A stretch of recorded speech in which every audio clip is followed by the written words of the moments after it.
Hello, everyone. This is Beth Kelley with Closethegap.podcast. I am coming to you with a new topic. It's called Your Heart Attitude is Showing. You know, real life plays out every single day, every moment of every day.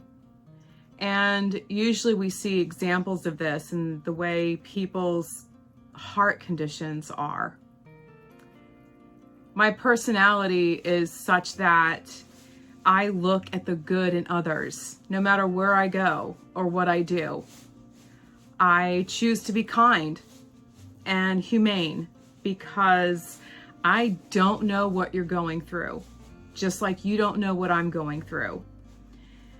My body is racked with pain every single day. But you're not going to read it on my face. I'm not going to tell you that I'm hurting. So how do you really know what someone is going through? You know, I will never give in to this feeling of being overwhelmed with pain. I can't. It's not my personality.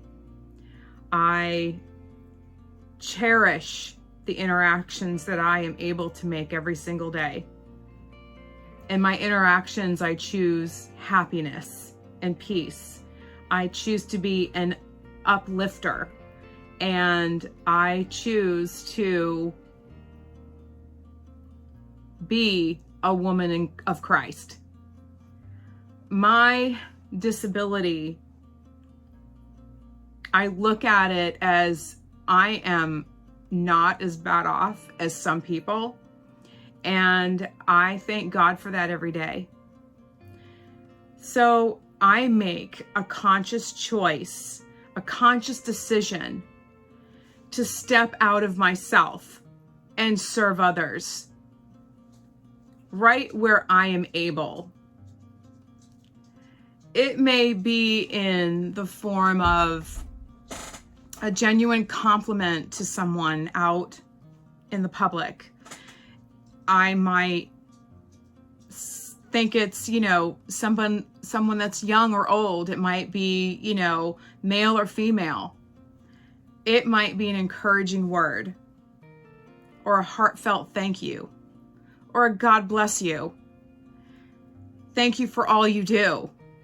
It might even be thank you for your service. I need to run errands now and then because I can. And I choose not to let my inabilities keep me from being as independent as I possibly can be. So I ran some errands. And this is where my topic starts. Your heart attitude is showing. I've given you a taste of what my heart attitude is like. So here are a couple of examples that I ran across today. I went to run these errands, as I talked about earlier, and I went to a big box, Wally World Circus for some items. And you can bet that one will see the good, the bad, and the ugly, especially while you're shopping. I had a few items in my hand and I dropped one on the floor, and I walk with a cane and I didn't have a buggy. So I struggled to pick it up, and a woman was about 10 feet away and she watched me, and I looked up and she said, "I'm going to get that for you. Are you okay?" And I said, "Yes, thank you for checking." And she was extremely kind. And I thought, wow, we really need to have more people like that in this world. And she didn't have to stop. She didn't have to check on me, but she did.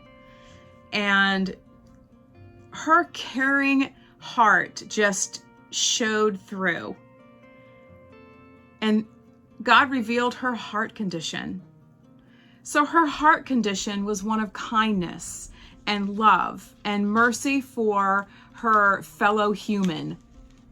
She was willing to serve others in need, whom she didn't even know. I quickly thanked her for thinking about me. She didn't have to think about me, and she didn't have to stop, but she did. The kindness of a servant's heart was revealed, and I am forever grateful to witness that. I loaded myself up after purchasing my items and quickly went to my car.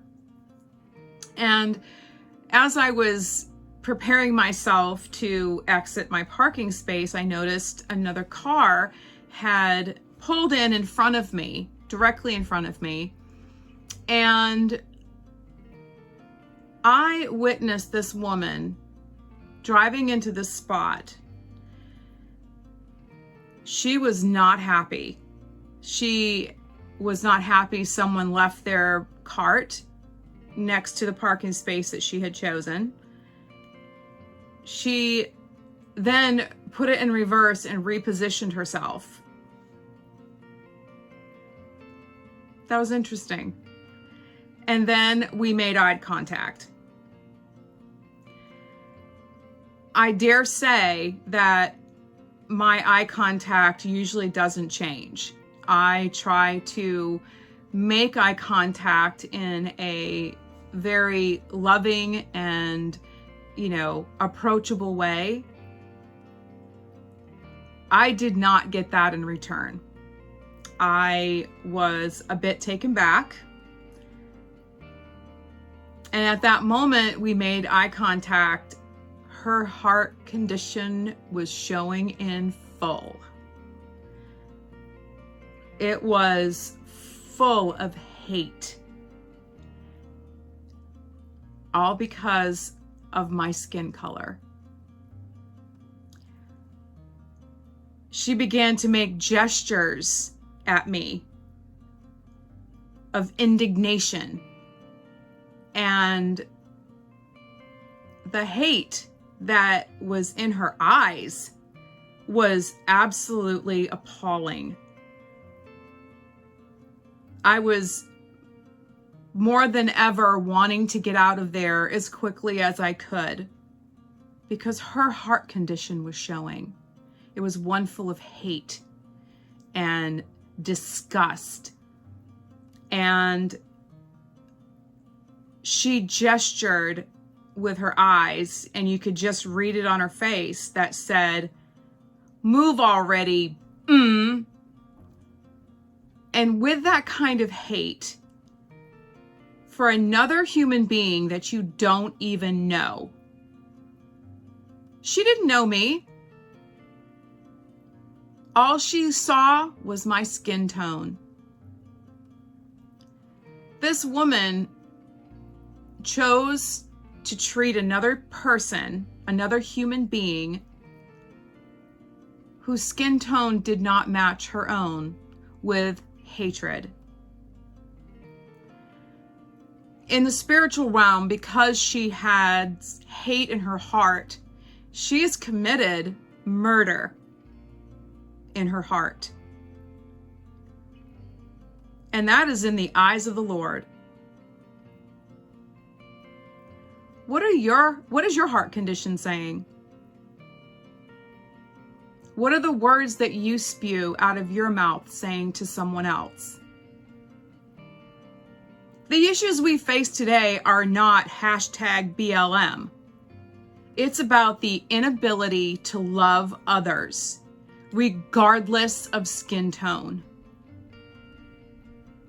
How about #I matter? #you matter? #we all matter? Where's that? The divide is being perpetuated by individuals who do not love anyone or anything but themselves. This condition has nothing to do with skin color. This social divide is revealing a deeper issue. If those that are practicing, and I mean practicing, the acts of violence against another person, then they serve the wrong master. And his name is Satan. The woman who assisted me inside the store serves the other master. And his name is Jesus Christ.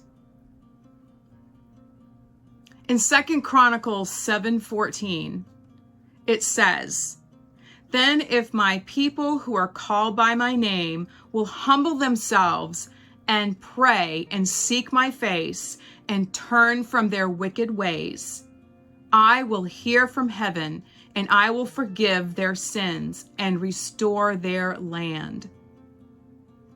There you have it. There's the directions.